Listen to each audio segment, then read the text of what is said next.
বিসমিল্লাহির রহমানির রহিম। স্ক্রিনে এখন আপনারা যে মেকানিক্যাল অবজেক্টটি দেখতে পাচ্ছেন, এখন এই মেকানিক্যাল অবজেক্টটি আমি ড্র করে দেখাবো।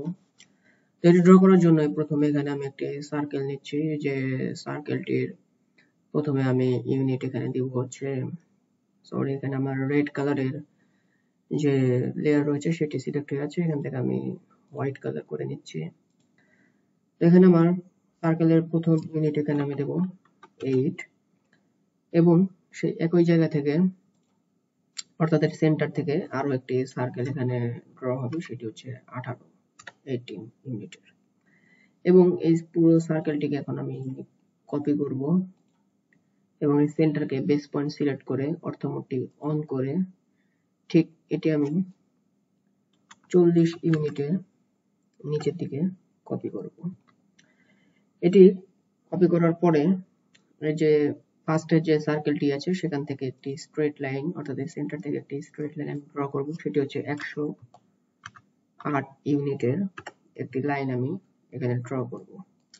এই লাইন ড্র করার পর এই লাইনটিকে আমি আবার মুভ করব, যার জন্য এখান থেকে মুভ নিয়ে বেস পয়েন্ট সিলেক্ট করে উপরের দিকে ঠিক 9 অর্থাৎ 9 ইউনিটে এটিকে আমি মুভ করব। মুভ করার পর এই লাইনের ঠিক এখান থেকে অর্থাৎ এই পয়েন্ট থেকে নিচের দিকে একটি 60 অর্থাৎ 60 ইউনিটের একটি লাইন আমি ড্র করে নেব এবং এই লাইন থেকে ঠিক এখান থেকে একটি অ্যাঙ্গুলার লাইন যেটি হবে 150 অর্থাৎ 150 ইউনিটের একটি লাইন আমি ড্র করব, যার জন্য আমাকে ট্যাব বাটনটি ইউজ করতে হবে। এখন আমি ট্যাব বাটনটি প্রেস করলে এখানে আমি এর অ্যাঙ্গুলার ডাইমেনশন দিতে পারবো, যেটি আমি 150 এখানে দিয়ে দিচ্ছি। তারপর এই যে লাইনটিকে যে রয়েছে এই লাইনটিকে আমি এখন কপি করব। এখান থেকে কপি সিলেক্ট করে অর্থমোডটি অন করে বেস পয়েন্ট সিলেক্ট করে এদিকে আমি এটিকে কপি করব হচ্ছে 30 ইউনিটে অর্থাৎ 30 ইউনিটে আমি এটিকে কপি করে নেব। তারপর এর নিচের সার্কেলের ঠিক এই আউটার পয়েন্ট থেকে আমি 34 ইউনিটের একটি লাইন ড্র করে নেব। ড্র করার পর এই লাইন থেকে আরো একটি সার্কেল ড্র করব, যেটির ইউনিট হবে 34 অর্থাৎ 34। তারপরে আমি একটি লাইন কমান্ড নেব এবং এই সার্কেলের এই পয়েন্ট থেকে দুটি ট্যানজেন্ট লাইন আমি ড্র করব। এই পয়েন্টে একটি, অনুরূপভাবে এই পয়েন্টে একটি ট্যানজেন্ট লাইন, একইভাবে সার্কেলের আউটার সার্কেলেও দুটি ট্যানজেন্ট লাইন আমি এখানে ড্র করে দেব। তো মোটামুটি আমাদের অবজেক্টের ফ্রেম এখানে ড্র করা শেষ। এখন জাস্ট TR লিখে ডাবল এন্টার প্রেস করে যে অবজেক্ট আমাদের দরকার নেই সেগুলো আমরা এখানে ট্রিম করে দেব এবং আমাদের যে রিয়েল অবজেক্টটি রয়েছে সেটি আমরা নিয়ে আসব। তো আমাদের অপ্রয়োজনীয় অবজেক্টগুলি এখানে আমি ট্রিম করে দিচ্ছি, যাতে আমাদের যে রিয়েল অবজেক্টটি রয়েছে সেটি যাতে আমরা এখানে নিয়ে আসতে পারি।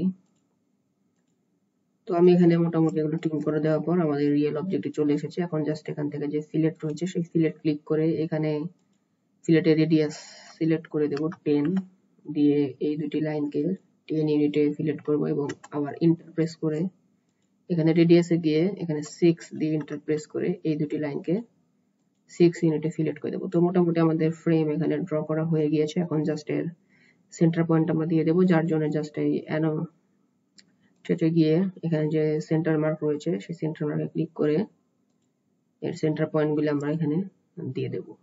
এগুলো চাইলে আপনারা অন্য লেয়ার অন্য কালারে দিতে পারবেন, যেমন এখান থেকে আমি যদি রেড কালার এখানে সিলেক্ট করি এবং তারপর অ্যানোটেটে গিয়ে সেন্টার পয়েন্ট আমি এখান থেকে সিলেক্ট করে দেই, তো সেই ক্ষেত্রে আপনারা দেখতে পাচ্ছেন এগুলো রেড কালারে মার্ক হচ্ছে।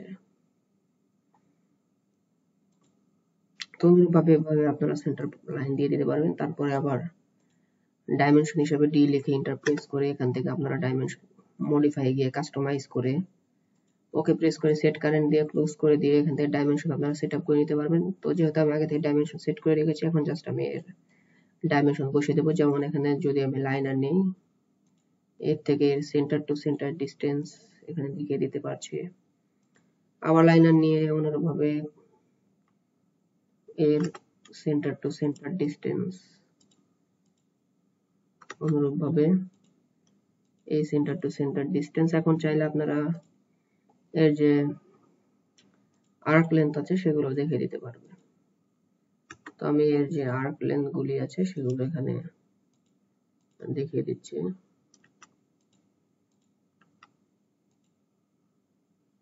তো মোটামুটি এই ছিল আজকের আলোচনা। আজকে দেখালাম এই মেকানিক্যাল অবজেক্টে কিভাবে আমরা খুব সহজে ড্র করতে পারি।